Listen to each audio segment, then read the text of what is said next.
آج ہم ایک ایسی عظیم شخصیت کی بات کرنے والے ہیں جن کی زندگی ایمان، قربانی اور خدا پر غیر متزلزل یقین کی ایک لازوال داستان ہے۔ جی ہاں، ہم بات کر رہے ہیں پیغمبر حضرت ابراہیم علیہ السلام کی، جنہیں ابراہم کے نام سے بھی جانا جاتا ہے۔ آئیے ان کی کہانی کی گہرائیوں میں اترتے ہیں۔ اس پوری داستان کا خلاصہ شاید ایک ہی جملے میں ہو سکتا ہے۔ یہ ایک کہانی ہے ایک ایسے عاشق کی جو اپنے خدا کے لیے آگ میں جا گرا۔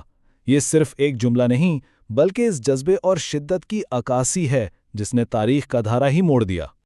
تو یہ کہانی شروع ہوتی ہے قدیم بابل کی سرزمین سے، ایک ایسا معاشرہ جو پوری طرح بتوں اور ستاروں کی پوجا میں ڈوبا ہوا تھا۔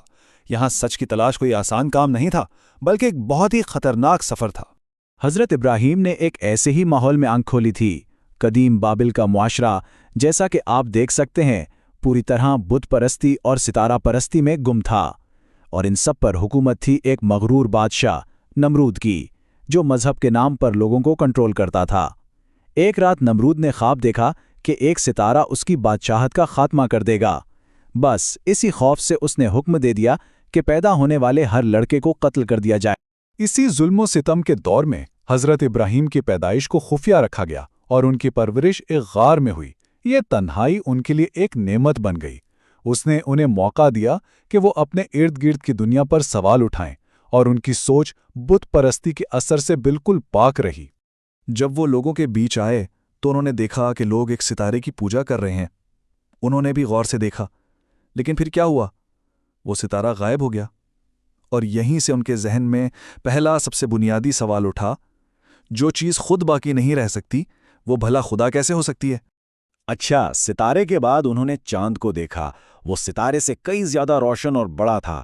رات بھر اس نے روشنی پھینکی، لیکن صبح ہوتے ہی وہ بھی ماند پڑ گیا، غائب ہو گیا۔ ان کی منطق نے پھر وہی سوال دہرایا، جو چیز فنا ہو جائے وہ خدا کیسے ہو سکتی ہے؟ اور پھر آخر میں باری آئی سورج کی، سب سے طاقتور، سب سے روشن۔ اس نے تو پوری دنیا کو جگمگا دیا تھا، لیکن دن کے اختتام پر وہ بھی غروب ہو گیا۔ بس یہ وہ لمحہ تھا جہاں ان پر ہر چیز واضح ہو گئی۔ اس سارے غور و فکر کے بعد حضرت ابراہیم اس نتیجے پر پہنچے جس نے سب کچھ بدل دیا۔ انہوں نے اعلان کیا، بے شک میں نے اپنا رخ اس ذات کی طرف کر لیا ہے جس نے زمینوں اور آسمانوں کو پیدا کیا ہے۔ مطلب اصل خدا یہ ڈوبنے اور غائب ہونے والی چیزیں نہیں، بلکہ ان سب کا لازوال خالق ہے۔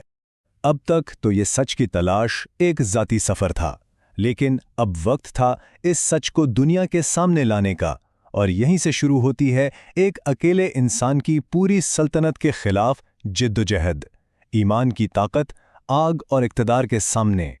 اپنے لوگوں پر بتوں کی حقیقت واضح کرنے کے لیے حضرت ابراہیم نے ایک بڑا زبردست منصوبہ بنایا۔ سب سے پہلے انہوں نے شہر کے سالانہ تہوار کا انتظار کیا، پھر بیمار ہونے کا بہانہ کر کے وہ پیچھے رہ گئے اور سیدھا خالی مندر میں پہنچے۔ وہاں انہوں نے ایک کلہاڑی سے تمام چھوٹے بتوں کو توڑ دیا اور کلہاڑی سب سے بڑے بت کے پاس چھوڑ دی۔ جب لوگ واپس آئے اور یہ تباہی دیکھی تو ہنگامہ مچ گیا۔ ظاہر ہے انہوں نے سیدھا حضرت ابراہیم سے پوچھا، تو انہوں نے بڑے سکون سے جواب دیا، لگتا ہے یہ کام اس بڑے بت نے کیا ہے، اسی سے پوچھ لو، کلہاڑی تو اسی کے پاس ہے۔ اس ایک جواب نے لوگوں کو لاجواب کر دیا، کیونکہ وہ خود جانتے تھے کہ ان کے بت تو بول بھی نہیں سکتے۔ اب جب دلیل کام نہ آئی تو ہجوم غصے اور انا پر اتر آیا۔ ان کے پاس کوئی منطقی جواب تو تھا نہیں، تو انہوں نے طاقت کا استعمال کیا اور فیصلہ سنایا کہ اپنی روایتوں کو چیلنج کرنے کی سزا میں ابراہیم کو آگ میں جلا دیا جائے۔ ذرا تصور کریں، ایک بہت بڑی آگ بھڑکائی گئی، اور جب انہیں اس میں پھینکا جانے لگا تو فرشتہ جبرائیل مدد کی پیشکش کے لیے آئے۔ لیکن حضرت ابراہیم کا توکل دیکھیں، انہوں نے کہا، مجھے تمہاری مدد نہیں چاہیے، میرا اللہ میرے لیے کافی ہے، وہ مجھے دیکھ رہا ہے۔ اور پھر وہ ہوا جس کی کسی کو توقع نہیں تھی، ایک معجزہ۔ اللہ کا حکم آیا، اے آگ ٹھنڈی ہو جا اور ابراہیم کے لیے سلامتی بن جا۔ آگ نے اپنی جلانے کی فطرت ہی بدل لی، اور حضرت ابراہیم اس میں سے ایسے باہر آئے جیسے کچھ ہوا ہی نہ ہو، اور ہجوم حیرت سے دیکھتا رہ گیا۔ اس معجزے کے بعد ان کا سامنا ہوا بادشاہ نمرود سے۔ جب حضرت ابراہیم نے کہا کہ میرا رب زندگی اور موت دیتا ہے، تو نمرود نے تکبر سے ایک قیدی کو مارا اور دوسرے کو آزاد کر کے کہا، یہ تو میں بھی کرتا ہوں۔ اس پر حضرت ابراہیم نے وہ چیلنج دیا جس کا کوئی جواب نہیں تھا۔ اچھا، میرا رب سورج مشرق سے نکالتا ہے، تم اسے مغرب سے نکال کر دکھاؤ۔ اس پر بادشاہ بالکل خاموش ہو گیا اور غصے میں انہیں ملک بدر کر دیا۔ آگ اور بادشاہت کی آزمائشیں تو ایک طرف، لیکن اصل سب سے بڑے امتحان تو ابھی باقی تھے۔ یہ وہ امتحانات تھے جنہوں نے ان کے ایمان، ان کی اطاعت اور ان کے بھروسے کی حدوں کو پرکھنا تھا۔ اللہ کا حکم آیا، اپنی بیوی ہاجرہ اور اپنے شیرخوار بیٹے اسماعیل کو ایک ایسی بے آب و گیا وادی میں چھوڑ آؤ جہاں دور دور تک زندگی کا کوئی نشان نہیں تھا۔ یہ کسی بھی انسان کے لیے دل دہلا دینے والا حکم تھا۔ جب حضرت ہاجرہ نے پوچھا کیا یہ اللہ کا حکم ہے، تو حضرت ابراہیم نے صرف اتنا کہا ہاں، اور یہ سن کے وہ مطمئن ہو گئیں، کیونکہ وہ جانتی تھیں کہ جس خدا نے یہ حکم دیا ہے وہ انہیں کبھی تنہا نہیں چھوڑے۔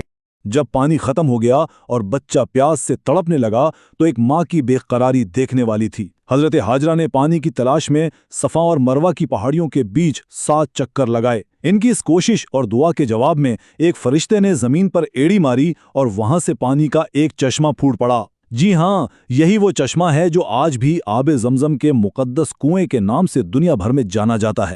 برسوں بیت گئے، اسماعیل اب ایک نوجوان لڑکے تھے، اور تب حضرت ابراہیم کو ایک اور شاید سب سے بڑی آزمائش کا سامنا کرنا پڑا۔ انہیں خواب میں حکم دیا گیا کہ وہ اپنے اسی بیٹے کو قربان کر دیں جس کے لیے انہوں نے سالوں دعا کی تھی۔ جب انہوں نے یہ خواب اپنے بیٹے کو بتایا تو ذرا بیٹے کا جواب سنیے۔ یہ ایمان تھا جو نسل در نسل منتقل ہوا تھا۔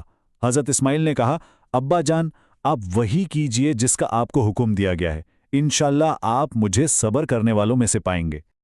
اور جب وہ لمحہ آیا جب ایک باپ اپنے بیٹے کو اللہ کے حکم پر قربان کرنے کے لیے بالکل تیار تھا، ٹھیک اسی وقت آسمان سے آواز آئی، اے ابراہیم، تم نے اپنا خواب سچ کر دکھایا۔ اللہ نے ان کی نیت قبول کر لی اور ان کی قربانی کے بدلے ایک مینڈھا بھیج دیا گیا۔ یہ ان دونوں کی آزمائش میں کامیابی تھی۔ اور اب ہم اس داستان کے آخری حصے کی طرف بڑھتے ہیں۔ یہاں ہم دیکھیں گے کہ ان تمام قربانیوں اور آزمائشوں کا نتیجہ کیا نکلا اور حضرت ابراہیم نے کیسی لازوال میراث چھوڑی۔ یاد ہے وہ بے آب و گیا وادی جہاں پانی نہیں تھا، زندگی نہیں تھی، کوئی انسان نہیں تھا؟ آب زمزم کی برکت سے وہ ویرانہ ایک شہر میں بدل گیا، اور یہیں پر اللہ کے حکم سے حضرت ابراہیم اور حضرت اسماعیل نے مل کر کعبہ کی بنیادوں کو دوبارہ تعمیر کیا اور مکہ کو ایمان کا ایک ایسا عالمی مرکز بنا دیا جو آج تک قائم و دائم ہے۔ تو حضرت ابراہیم کی یہ پوری زندگی، یہ پوری داستان ہمیں ایک بہت گہرے سوال کے سامنے لا کھڑا کرتی ہے کہ آخر سچا ایمان کیا تقاضا کرتا ہے۔ یہ کہانی بتاتی ہے کہ یہ صرف کسی بات کو مان لینا نہیں، بلکہ یہ مکمل سپردگی، بے مثال قربانی اور اس گہرے یقین کا نام ہے کہ ہر آزمائش کے پیچھے اللہ کی کوئی نہ کوئی عظیم حکمت چھپی ہوتی ہے۔